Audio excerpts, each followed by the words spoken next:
before ngenze lokho ngizocela ukubingelela abefundisi izikhulu zonke ngokwezikhundla zabo. Ngibuye ngisabeke ukisho le ndaba yokuthi ngibale ngabantu by one ngoba khona engizokushiya bese kuba yiphutha. So ngiyizwe kuthiwa all protocol observed. Nami ngangazi leyo mfica lelo langa. Ayibonge Nkosi. Engikumele la akukuningi kakhulu. Mina ibhakabhaka isithandwa sethu. Yazi abanye ababangani bami sebezothi hey akayibeke hayi nami ngiyayiposition ngoba nokuhlonishwa beyiposition. Into eyodwa nje usale umkhakha owodwa before ngifunda incwadi umkhakha ukuthi babaliwe ukuthi ama-artist kumfitha kubefundisa ukhona ayibona semsakazweni bekhona bona umsakazi kahle kahle kwabangazi ube contributor kwivuma FM ebese contributor futhi kumsakazo womphakathi obheka inhliziyo yomphakathi inamba 88.4 FM ohlelweni lami sihlala naye ngama Fridays. Izinto abekade esikhuluma izinto ezangesikiphetini ukuthi ungakhulumi indaba yabamakhelwane ezakho singakalungi. Yonke into obuyibuka nalo shuthile wafaka ungayikhulumi into yabamakhelwane eyakho ungakayinaki. Sonke sinojabuleti, sonke sinezinto zethu, sonke sohamba ngeindlela ezahlukene. So on behalf of abasakazi bonke acontribute kubona abomphakathi commercial public sithi impela sidahlekelwe kakhulu amaqiniso abade enzeka lapha. Ube uswenke impela nasemsakazweni befike eswenkile nambe ngithi ngizomswenkela nje kwasho bona ukuthi fanele ngigqoke zomsebenzi. Nayi-ke into uma acela ukuthi ngimseleyo sikho ngizobayeka bangasukumi because bengifisa ukuthi esayisho lento ngiyacabanga ukuthi ukube esukumela engahleli kwi-wheelchair ezoma la phambili besomngqunga sonke njengabantu besifazane besizoma naye ngapha nangapha bekuzoma sizothi ma impela lokho zokukhuluma ngoba kusuka enhlizweni yakho wena wazi usakhile more than us. Wena wazi yonke into ngomfundisi thina esingayazi.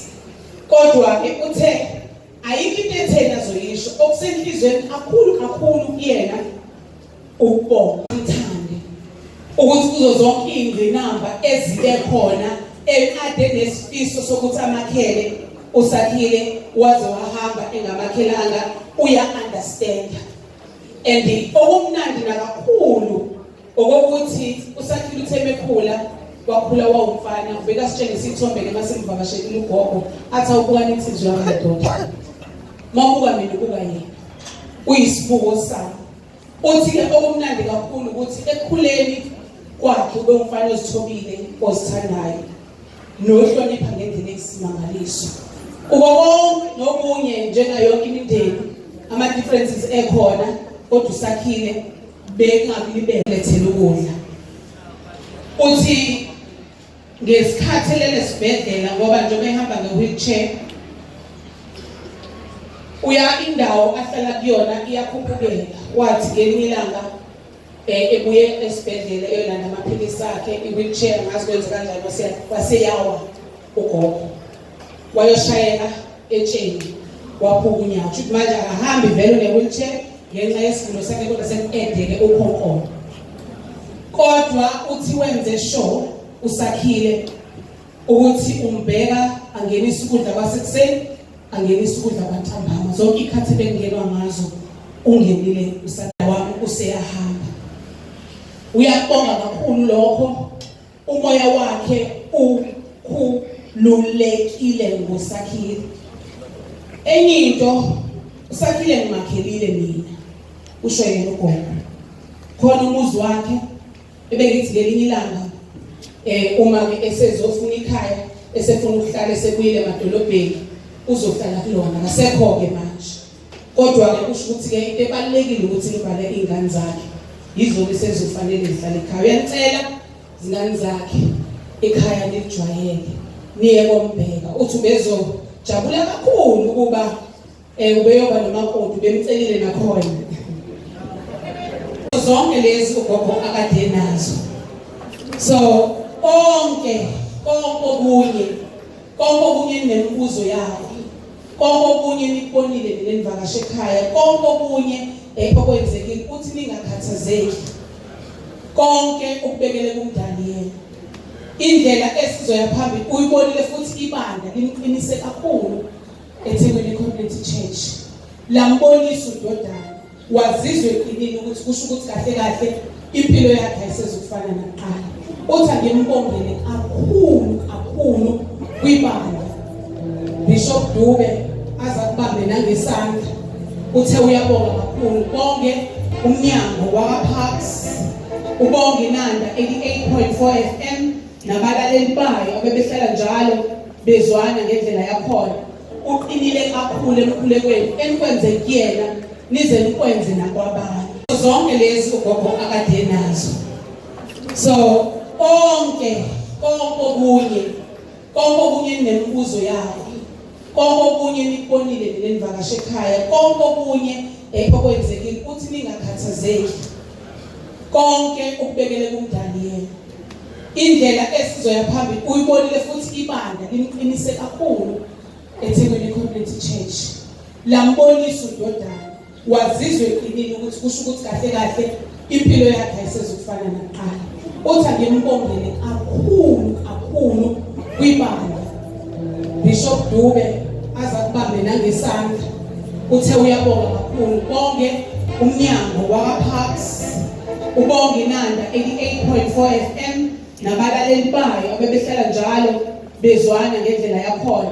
Uqinile kakhulu emkhulekweni enikwenze kuyena nize nikwenze nakwabanye. Beke kokunye enicabanga ukuthi akazange akulungise nomntana wakhe ukulungisile konke.